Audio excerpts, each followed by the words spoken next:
Queridos hermanos, el futuro es algo que nos interesa a cada uno de nosotros. Por eso que mucha gente hoy en día vive al pendiente del horóscopo. Muchos están viendo su signo. ¿Qué les depara el futuro? ¿Qué les depara la suerte? Sin embargo, la palabra de Dios no nos muestra ni una hora ni un día del futuro, sino nos muestra todo el porvenir de una manera detallada y clara, para que nosotros solamente lo podamos descubrir, lo podamos vislumbrar, como dice el lema del Congreso que han elegido. Solamente que podamos darnos cuenta de las señales y de los escritos que Dios nos ha revelado en su palabra. Ya pasó el tiempo donde las profecías estaban selladas. Ya pasó ese tiempo. Ahora las profecías son abiertas. El libro del Apocalipsis es un libro abierto y su mismo nombre lo dice, revelación. Así que juntos en esta noche vamos a poder estudiar algo acerca de estas profecías. Y nos ubicamos en el libro de Daniel, el capítulo 11. Va a ser el tema de estudio en esta noche. Daniel capítulo 11. ¿Y cómo dice el título? Ahí está en la pantalla. Los reyes del norte y del sur. Daniel capítulo 11. Este va a ser el tema de estudio en esta noche. Recordamos lo que nos dice la palabra del Señor en Amós 3:7. Porque nada hará el Señor sin que revele su secreto a sus siervos los profetas. Nuestro Dios es un Dios de amor, es un Dios de misericordia, que nos ha deslumbrado el camino para que nosotros podamos andar, para que no tengamos excusa. Entonces Dios nos ha detallado específicamente y con detalles el camino del porvenir, para que nosotros sepamos en qué hora de la historia estamos y sepamos de esa manera qué actitud tomar. El libro de Daniel tiene un propósito, y eso es lo que tenemos que comprender. Hablo del libro en general, de los 12 capítulos. Pero para eso tenemos que descubrir el trasfondo en el cual se escribe este libro. Al iniciar la lectura de Daniel capítulo 1, les invito por favor que nos ubiquemos en Daniel capítulo 1. Vamos a leer desde el versículo 1 hasta el 4. Daniel capítulo 1, versículo 1 hasta el 4. En el año tercero del reinado de Joacim, rey de Judá, vino Nabucodonosor, rey de Babilonia, a Jerusalén y la sitió. Y el rey entregó en sus manos a Joacim, rey de Judá, y parte de los utensilios de la casa de Dios, y los trajo a la tierra de Sinar, a la casa de su Dios, y colocó los utensilios en la casa del tesoro de su Dios. Y dijo el rey Aspenaz, jefe de los eunucos, que trajese de los hijos de Israel, del linaje real de los príncipes, muchachos en quienes no hubiese tacha alguna, de buen parecer, enseñados en toda sabiduría. Hermanos, en estos 4 versículos que nosotros a veces no le hemos tomado importancia, está el trasfondo del libro de Daniel. En estos 4 versículos encontramos, ¿qué cosa dice ahí? 4 caídas. Si nosotros profundizamos y analizamos estos versículos, encontramos 4 caídas. En el versículo 1 usted encuentra la caída de la ciudad, porque dice que vino Nabucodonosor de Babilonia a Jerusalén. ¿Y qué hizo? La sitió, ¿verdad? La caída de la ciudad, del reino de Jerusalén. En el versículo 2 dice, y el Señor entregó en sus manos a Joacim. Encontramos la caída del gobernante, del rey, del representante del pueblo, la caída del rey. En el mismo versículo 2 dice, y parte de los utensilios de la casa de Dios, y colocó los utensilios en la casa del tesoro de su Dios. Encontramos la caída del santuario, esos utensilios sagrados que solamente, ¿quién lo podía usar? Los sacerdotes. Esos utensilios sagrados fueron llevados a Babi y fueron profanados. Encontramos la caída del santuario. Y por último, en el versículo 3 y 4, encontramos la caída del pueblo, de la población. Los muchachos, los príncipes fueron llevados a Babilonia para servir en el palacio del rey. Estas 4 Caída. En conclusión, la caída del pueblo de Dios, pero en 4 aspectos, ¿verdad? Miren, y lo curioso es que son 4 caídas, y el libro de Daniel muestra también 4 hilaciones proféticas. Daniel capítulo 2, Daniel capítulo 7, Daniel capítulo 8 y Daniel capítulo 11. Y a través de esos 4 capítulos, ¿qué muestra Dios? La restauración del reino de Israel con la implantación del reino de Cristo en su segunda venida. Para eso se escribe el libro de Daniel. Ese es el propósito del libro. Retrocede, por favor. En el capítulo 1 encontramos la caída de la ciudad. Y en el capítulo 2 de Daniel encontramos que la piedra que viene y es el gran monte, dice que va a ser el reino eterno. Ahí vemos la restauración del reino. En el capítulo 2, en el versículo 2 encontramos la caída del rey. Y en el capítulo 7 encontramos la restauración.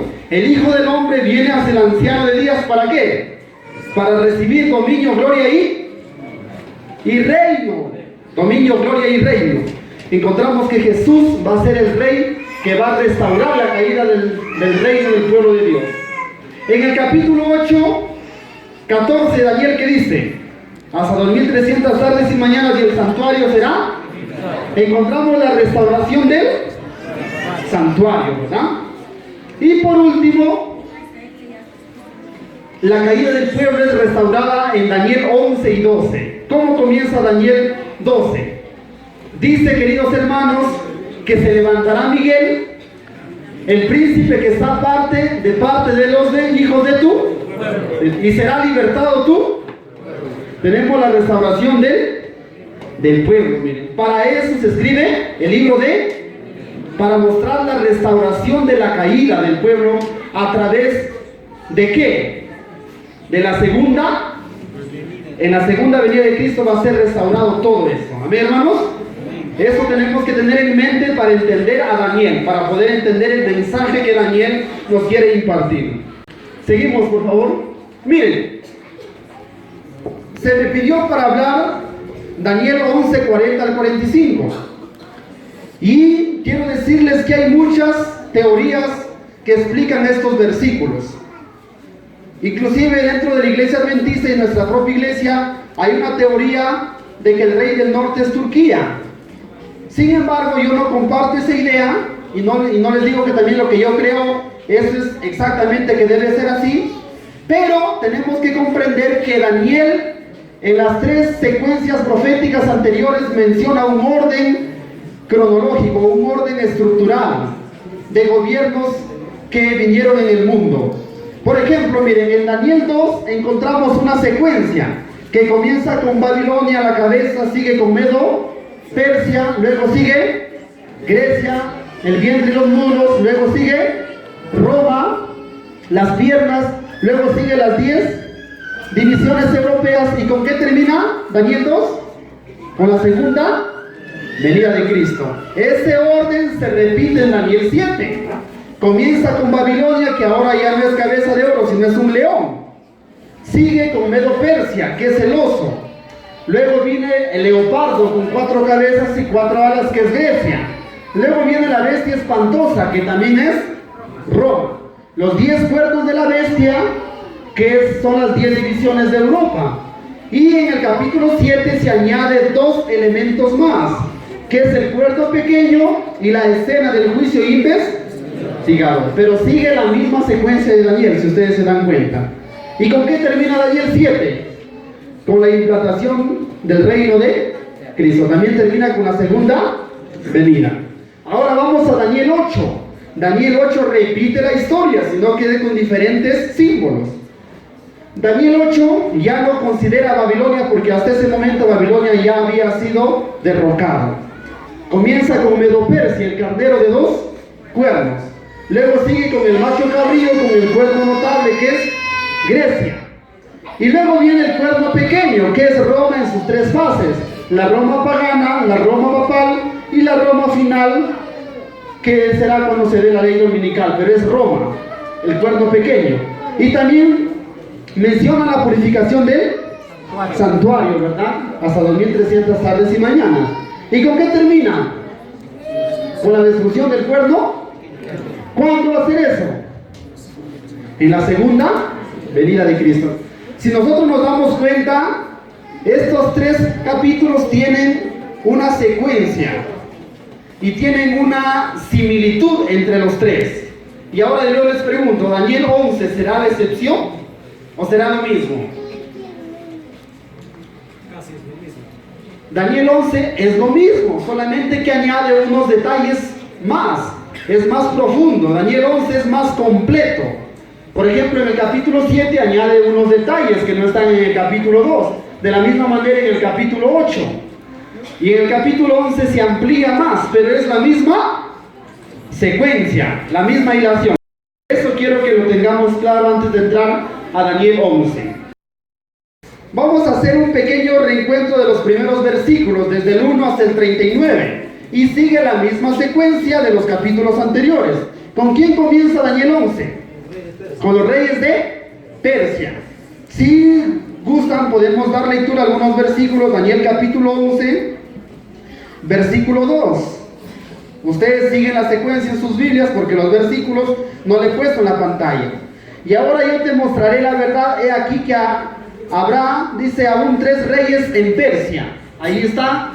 ¿Quiénes son los 3 reyes que habría más en Persia, aparte de Ciro, que en su gobierno se escribe este capítulo? Cambises, que gobierna el año 530 al 522. Esmerdis, el impostor, el que solamente gobierna unos meses en el 522 a.C.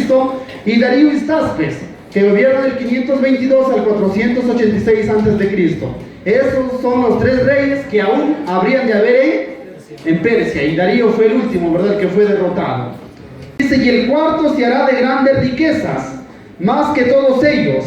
Y al hacerse fuerte con sus riquezas, levantará a todos contra el reino de Grecia. El cuarto rey es Jerjes. En la Biblia se le conoce como el nombre de Asuero, ¿verdad? Es el Asuero de Esther, el esposo de Esther. Este rey fue muy rico y él quiso vengar a su padre y levantó guerra contra Grecia, ¿verdad? Y comienzan las guerras médicas, ¿verdad? Que es un proceso de guerras entre Medo-Persia y Grecia, ¿verdad? Entonces Jerjes es el cuarto rey después de Ciro. Fue famoso por sus riquezas y resolvió conquistar a Grecia. Y levantaría a todos, juntó un gran ejército para conquistar a Grecia. Ahora vamos al versículo 3. Sigue la secuencia, miren. De Roma, ¿quién sigue?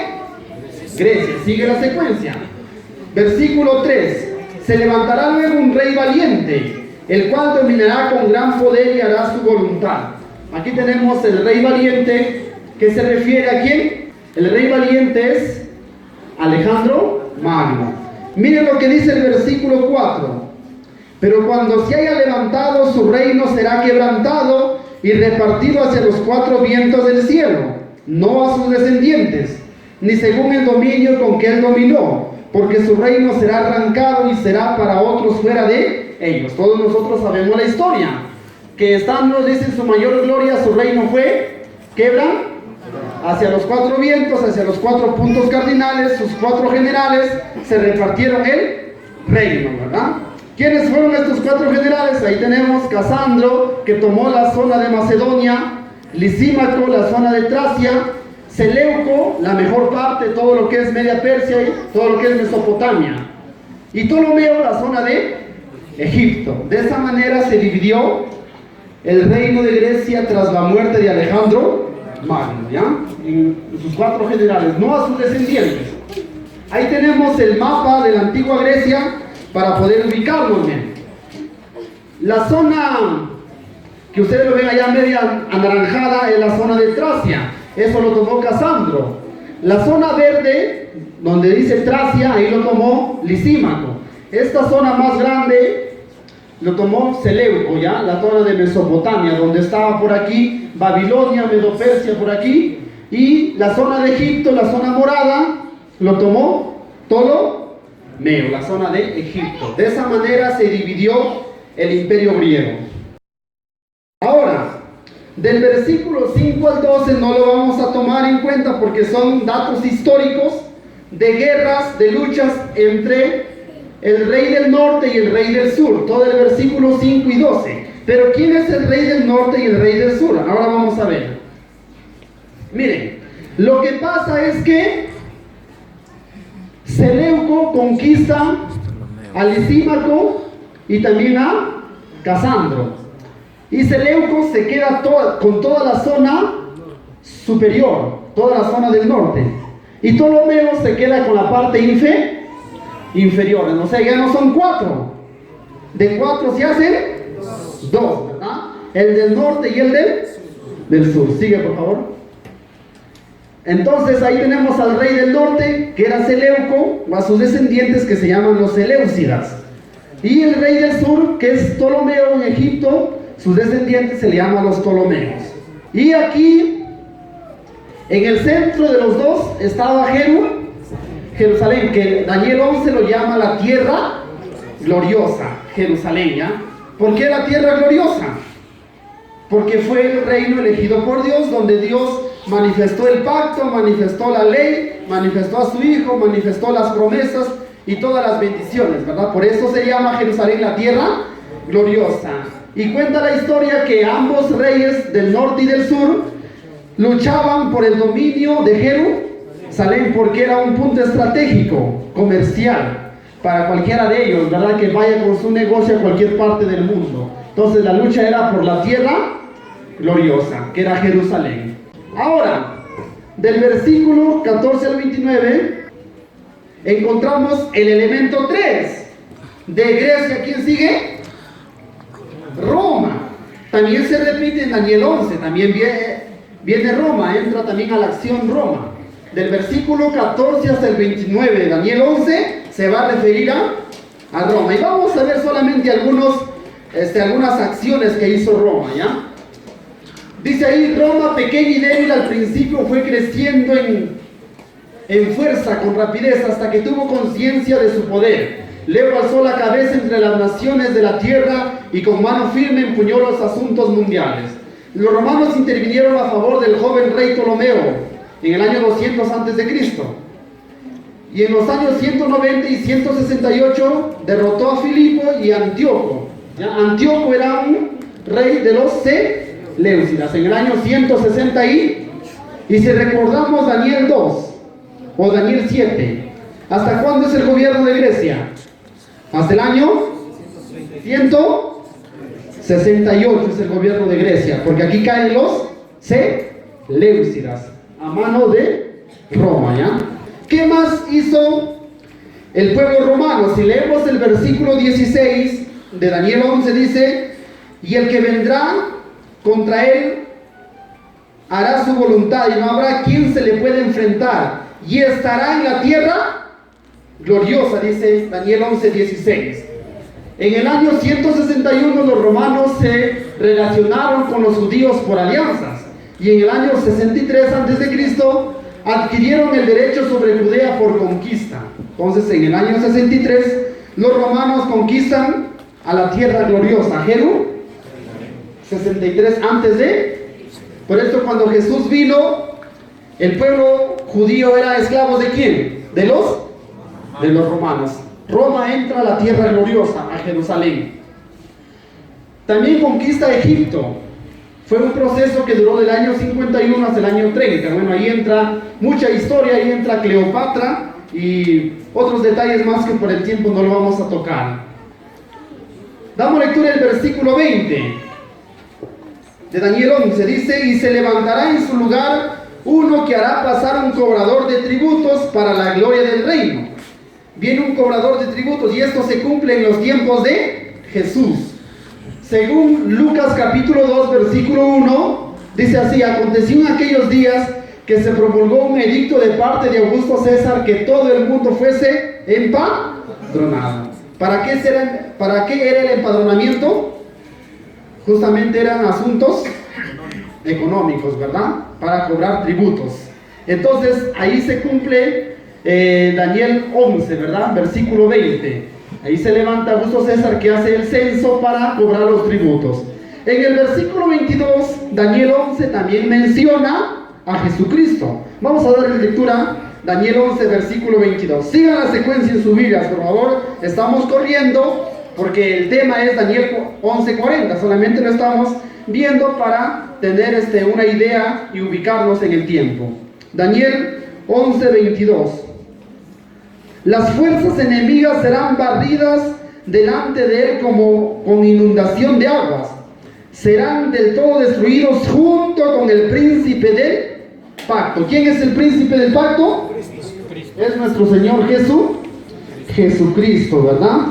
Entonces, hermanos, aquí encontramos que en el gobierno romano Jesucristo es crucificado bajo la orden de Pilatos. Y Pilatos era un gobernante del imperio romano. Entonces entra también Jesús en Daniel 11.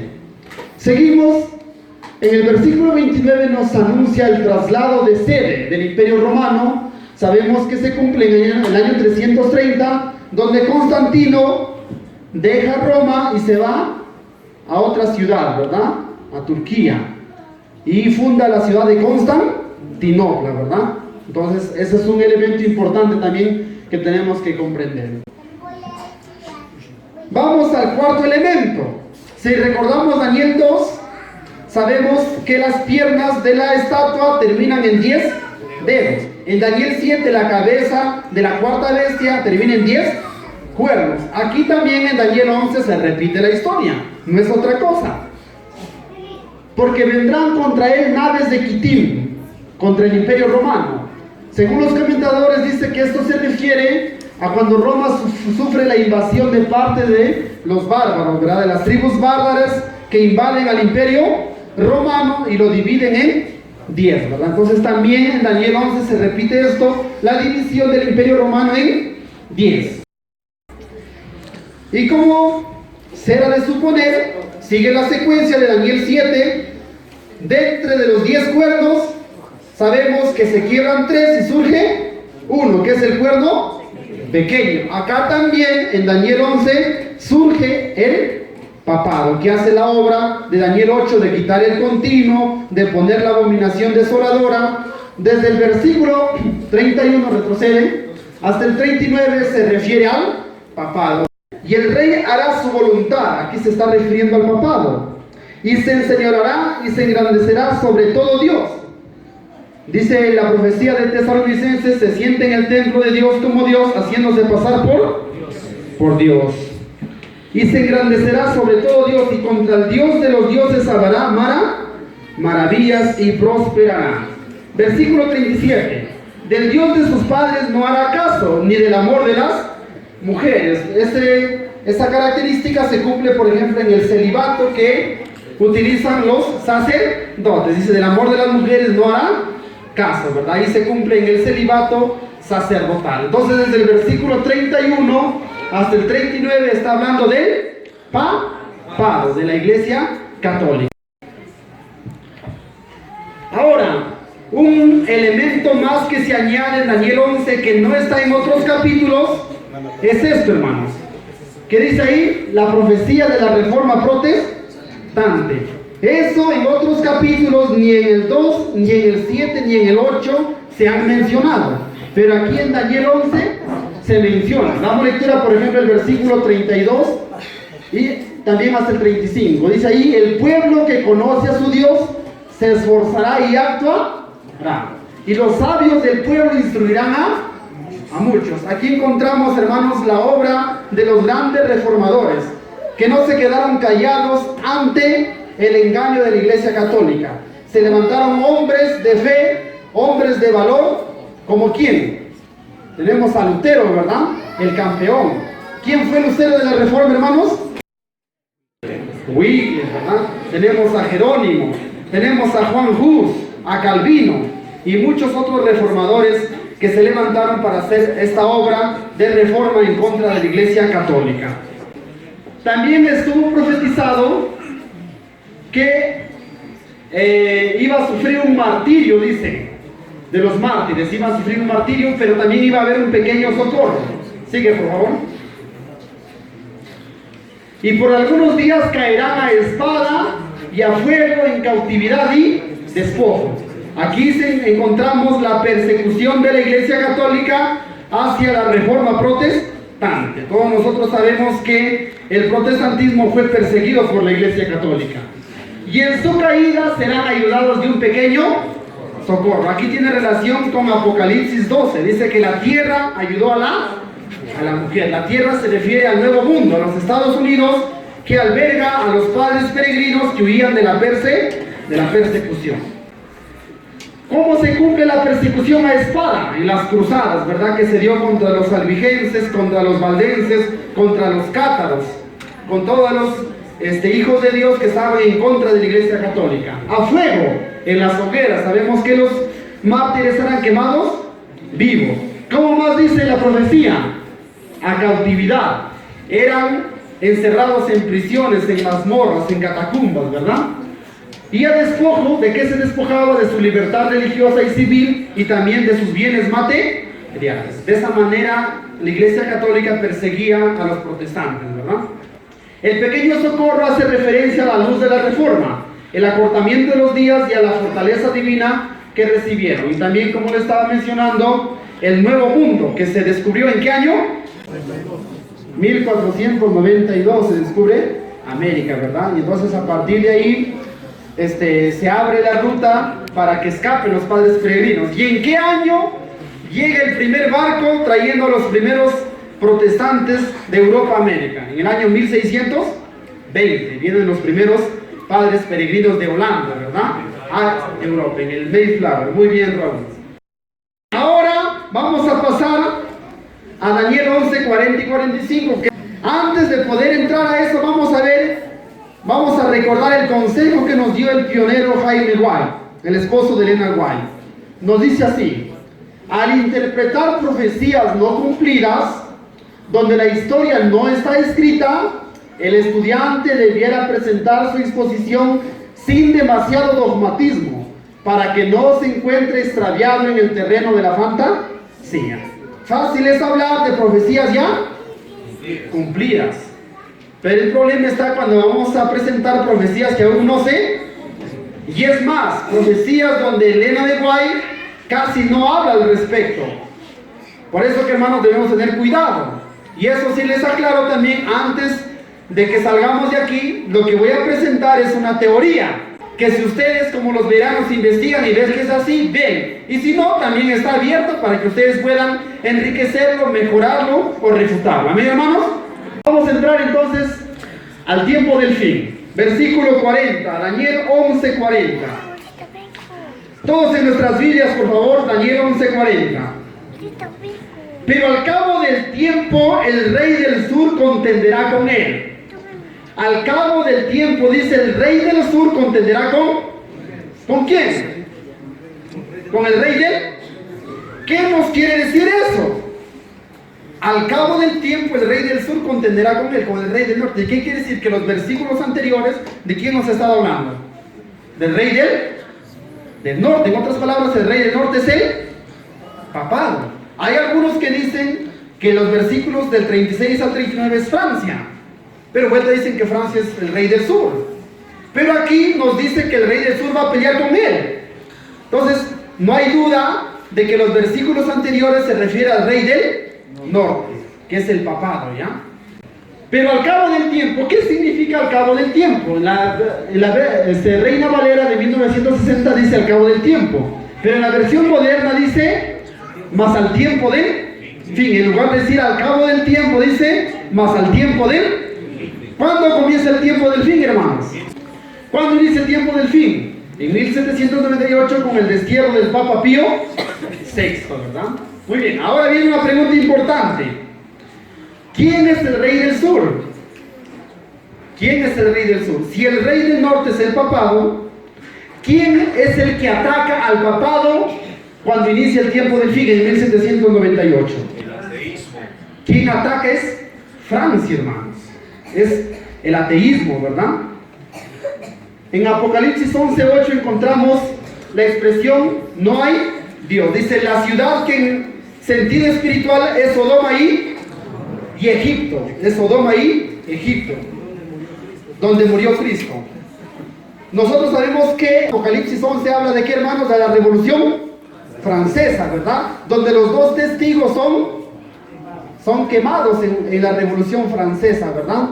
Entonces, esa ciudad que en sentido espiritual es Sodoma y Egipto, es Francia. Sodoma por la inmoralidad sexual y Egipto por el ateísmo, ¿verdad?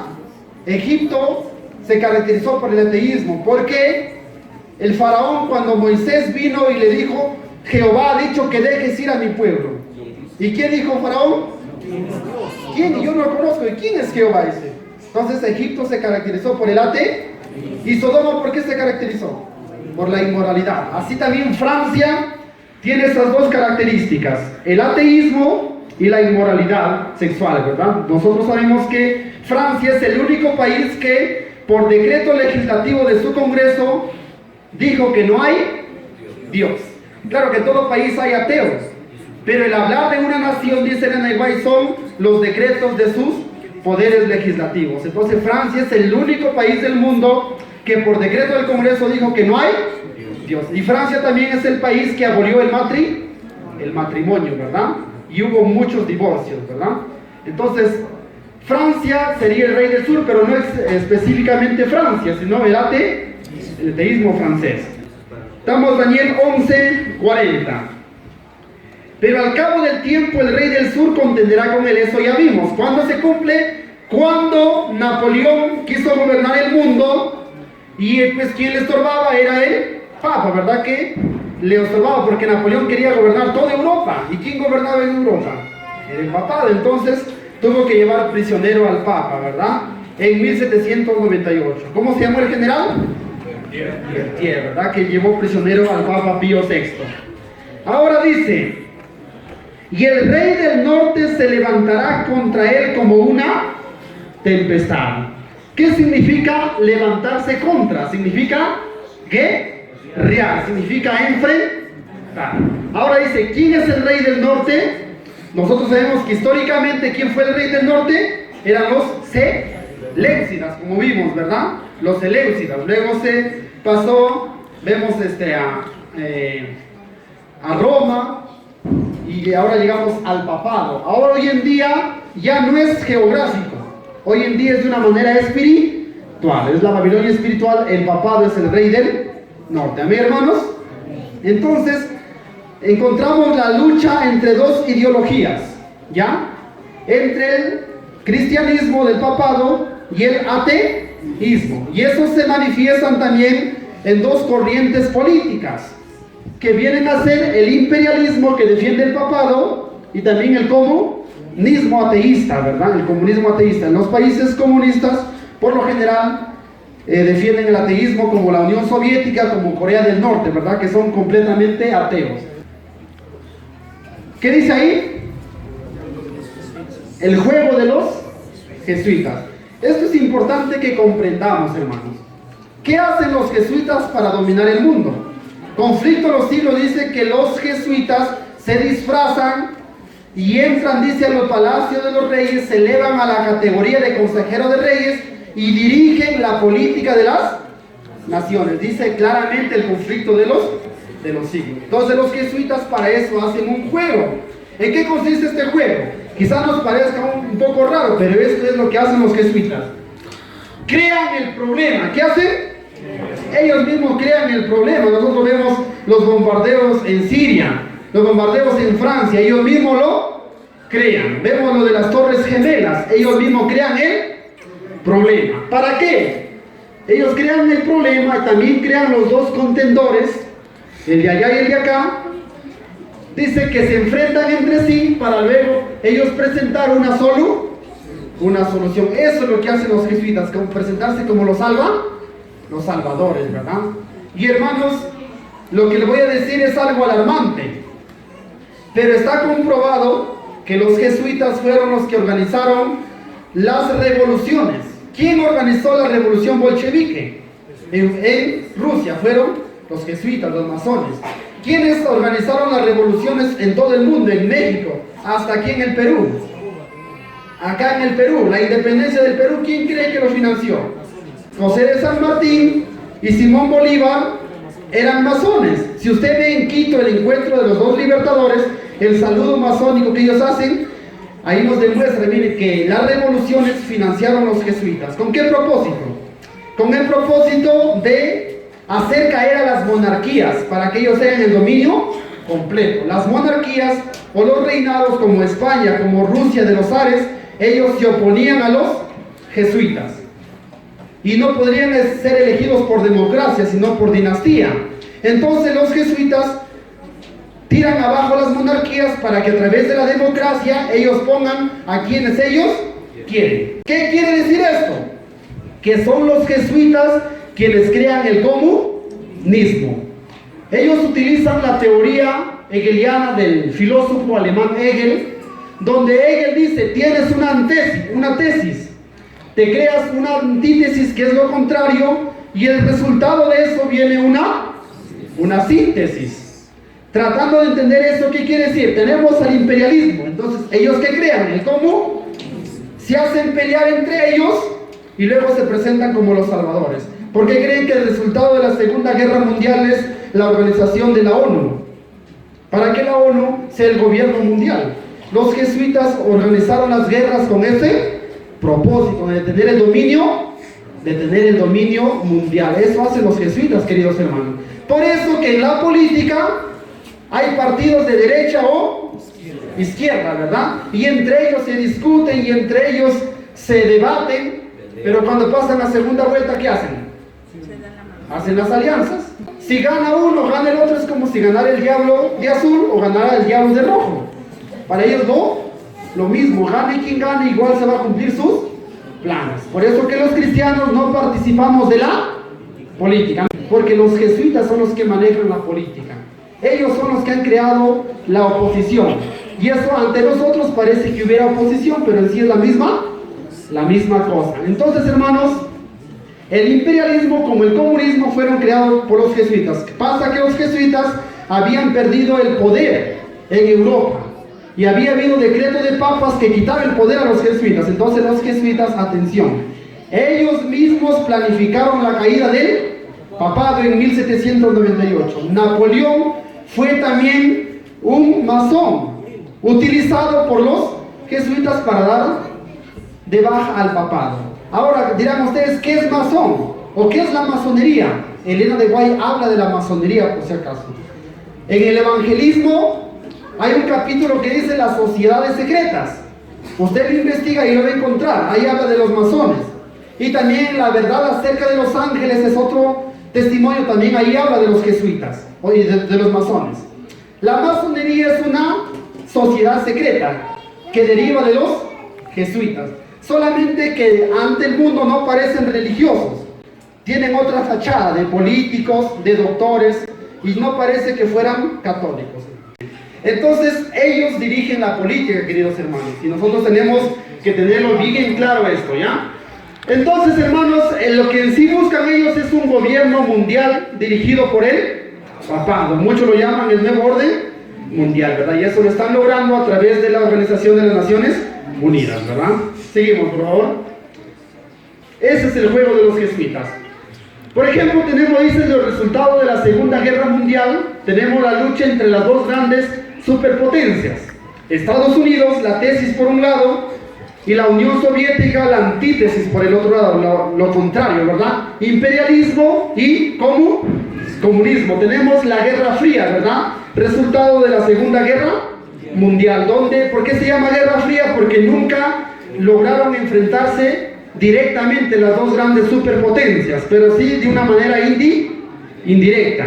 Por ejemplo, Estados Unidos apoyaba a Vietnam del Sur y la Unión Soviética apoyaba a Vietnam del Norte, ¿verdad? Tenemos, por ejemplo, el bloqueo de Cuba por los Estados Unidos, ¿verdad? ¿Y qué hizo Rusia? Trajo los misiles para directamente apuntando a los Estados Unidos, y se llama la crisis de los misiles. Estuvo a punto de darse la Tercera Guerra Mundial, ¿verdad? Donde iban a explotar los misiles. Menos mal que Estados Unidos se dio cuenta y lo amenazó a Rusia. Le dice, si no quitas, ahorita también ataco. Entonces Rusia quitó sus misiles, ¿no? Esta Guerra Fría se ha enfrentado durante muchos años, después de la Segunda Guerra Mundial, entre el imperialismo y el comunismo, ¿ya? Esto también se notó en la carrera espacial. Por un lado, los Estados Unidos y por otro lado, la Unión Soviética. ¿Qué es la carrera espacial? Es la competencia por ver quién llega primero al espacio, a la luna, ¿verdad? Tenemos por parte de Estados Unidos a von Braun, fue un científico alemán. Y por parte de Rusia tenemos a Korolev. Entonces lucharon muchos años por ver quién llega al espacio. ¿Y quién creen que ganó? Estados Unidos gana la carrera espacial. Rusia tomó la delantera, pero se murió su mejor científico, que era Korolev, y perdió la carrera espacial, ¿no? Esa es parte de la Guerra Fría. Dice la profecía en Daniel 11, versículo 40, que la reacción del rey del norte iba a ser levantarse contra el rey del sur como una tempestad. ¿Qué significa levantarse como una tempestad? Significa la reacción rápida de la bestia o del papado. El papado es atacado en 1798. Entonces él como que recapacita y va a dar una reacción en contra del rey del sur. Eso es levantarse como una tempestad. En 1929 el papado vuelve a ser un estado soberano, ¿verdad? Se le da las 44 hectáreas. Benito Mussolini se le da a Gaspari, el representante del Vaticano, ¿verdad? Y desde ahí el papado nuevamente es un estado independiente. En 1965 tenemos la primera vez que un papa llega a los Estados Unidos. Nosotros sabemos que los protestantes, ellos huyeron de Europa y no querían ni ver al papa. Pero miren, aquí vemos ya al papa entrando a los Estados Unidos, ¿verdad? Y más adelante, por 1984, 1985, tenemos una triple alianza.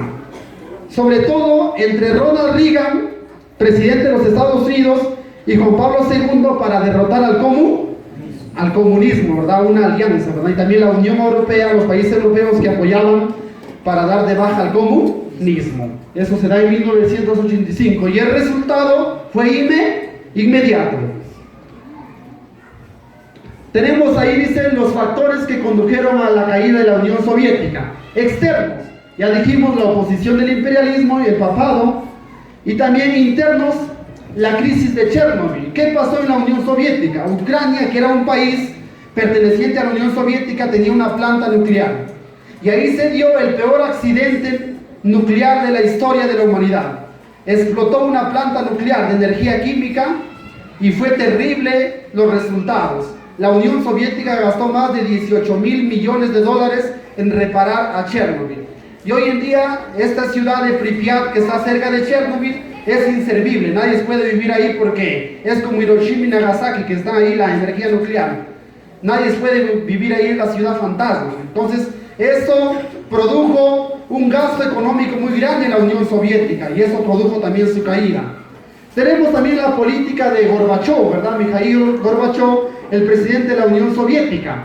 La perestroika fue la reestructuración de la Unión Soviética, ¿verdad? Cambio de ideología. Y la glasnost, que fue la transparencia. Hasta 1980, todo lo que la Unión Soviética hacía estaba oculto al mundo. Nadie sabía lo que hacía. Pero a partir de aquí, con la política de Gorbachov, se comenzó la Unión Soviética a abrir a Occidente, a mostrarse. Entonces, estas políticas dieron la caída de la Unión Soviética, ¿verdad? Y Gorbachov fue destituido, vino Boris Yeltsin, pero eso no pudo evitar la caída del muro de Berlín. ¿Cuándo cayó el muro de Berlín, hermanos? 69. ¿Qué año? 1989, la caída del muro de Berlín, ¿verdad? Berlín, la capital de Alemania, había sido dividida. El oriente era para Rusia y el occidente era para los países aliados con Estados Unidos. Entonces ese muro era un símbolo del poder de la Unión Soviética. Pero en 1989 cae, entonces ese fue un símbolo de la caída de la Unión Soviética. Seguimos en Daniel 11:40. ¿Cómo es la reacción del rey del norte? Se levanta como una tempestad con carros y gente de de a caballo y muchas naves. Carros y gente de a caballo representa el ejército y la fuerza militar. Esto de Estados Unidos, la potencia militar. ¿Qué son las naves? Representa el poder económico, de mucho dinero para dar de baja a la Unión Soviética. Sigue diciendo el versículo 40. Y entrará por las tierras e inundará y pasará. ¿A qué tierra se representa? Son los territorios, los países comunistas vencidos por Roma. Tenemos la Unión Soviética, que fue la unión de varios estados, más de 10, Cuba y otros países que hoy en día la izquierda está perdiendo peso, ¿verdad? Poco a poco la izquierda está perdiendo peso. Pero eso ya está planificado. Por ejemplo, miren, se celebró, ¿verdad?, el desbloqueo de Cuba por los Estados Unidos, ¿verdad? 50 años después del bloqueo. ¿Pero creen que eso es casualidad? Eso estuvo planificado, hermanos, ¿verdad? Y el Papa ya entró a Cuba también, pero todo eso ha estado planificado, hermanos. Vamos al versículo 41. Entrará a la tierra gloriosa, dice. ¿Quién es la tierra gloriosa? Dice que antiguamente dijimos que era Jerusalén. Hoy en día Jerusalén ya no es la tierra gloriosa, porque ya no estamos hablando la profecía de un modo geográfico. Ahora estamos viendo de un punto de vista espiritual. La tierra gloriosa hoy en día representa a los Estados Unidos. ¿Por qué? Por la misma razón por la cual Jerusalén fue la tierra gloriosa. Hace un momento yo les dije la razón por la cual Jerusalén fue la tierra gloriosa. Porque en Jerusalén fue la que recibió, ¿qué cosa? La luz de Dios, la ley, el pacto, ¿qué más? Las promesas, la cuna del cristianismo. Y Estados Unidos se le llama la tierra gloriosa por lo mismo, hermanos. ¿Dónde se dio el anuncio del juicio con más fuerza? El triple mensaje angélico.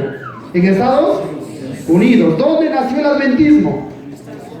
¿Dónde se dio el don de profecía? En Estados Unidos, ¿verdad?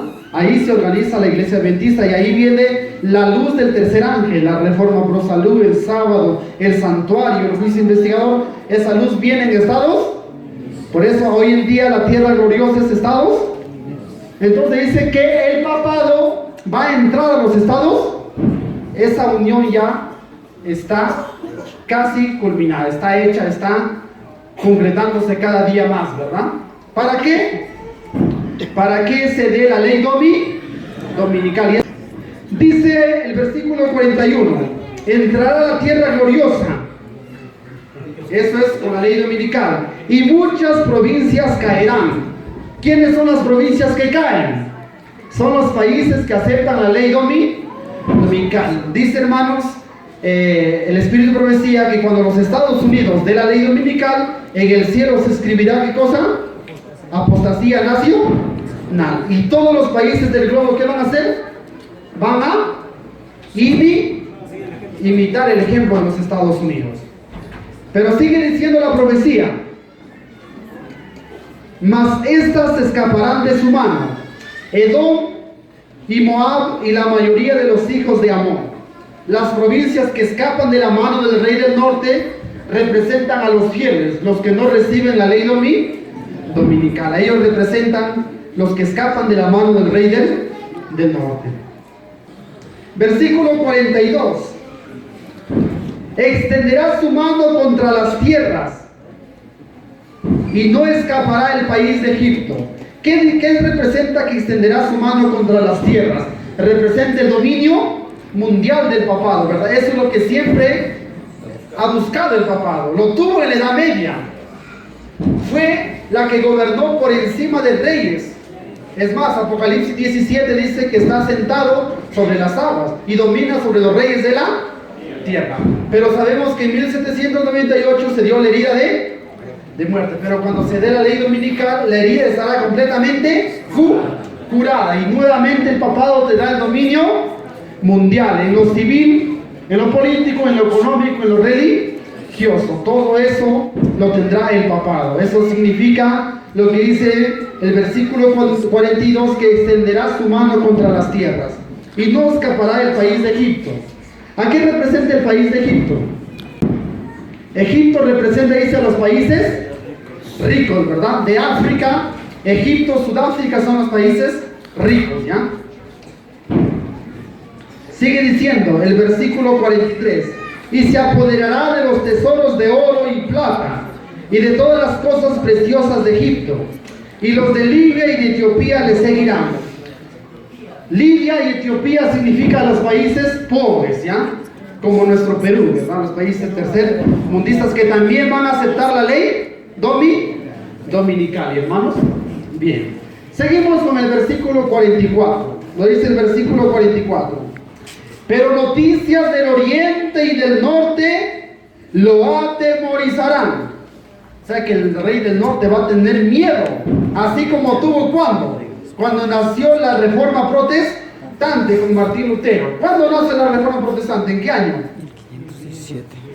1517, ¿verdad? El 31 de octubre. Y eso hizo temblar las bases del papado, de tal manera que se asustaron y se reunieron en el Concilio de Trento y crearon la Contrarreforma, y ahí nace la Orden de los Jesuitas. Así también, estas noticias del oriente son el fuerte pregón, hermanos. Sabemos que la ley dominical nos va a hacer predicar a voz en cuello. Lo que dijo Jesús, lo que no hiciste en tiempo de paz.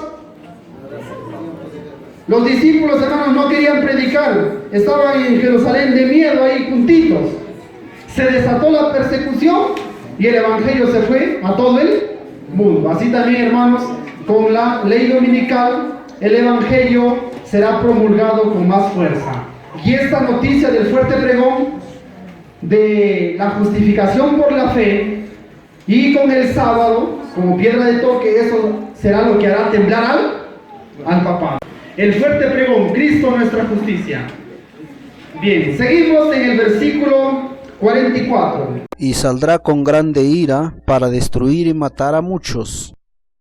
El papado reacciona nuevamente, lo atemoriza las noticias del fuerte pregón, pero saldrá con gran ira.